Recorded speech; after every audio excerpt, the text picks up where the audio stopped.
higit 128 o 126,000 pesos na smuggled na sigarilyo nasabat sa checkpoint sa Kapatagan. Isa babae arestado. Para sa karagdagang detalye, nasa kabilang linya si Star DJ Tom.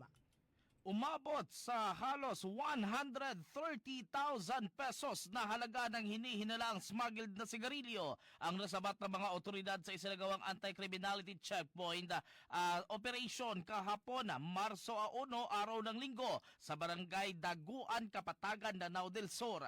Pinangunahan ang operasyon sa pinagsabi na puwersa ng Kapatagan Municipal Police Station at ng Army. Isang babaeng pasahero ang inaresto matapos madiskubre ang kontrabando sa sinasakyan itong rural transit bus na patungo dito sa Cotabato City.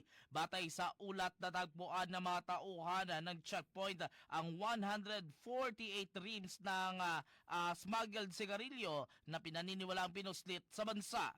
Tinatayang nagkakahalaga ang mga ito ng 126,000 pesos. Nasamsam din ang 18 pares ng iba't ibang tsinelas na kasama sa kargamento. Kasalukuyang nasa kusodian na ng Kapatagan Municipal Police Station ang mga sospek at ang mga nakumpiskang ebidensya para sa kukulang dokumentasyon at pagsasampa ng kaso. At yan ang aking report. Ako si Star DJ Tom ng 93.7 Star FM Cotabato. And this is Bombo Radio Philippines, the #1 and most trusted source of news and information.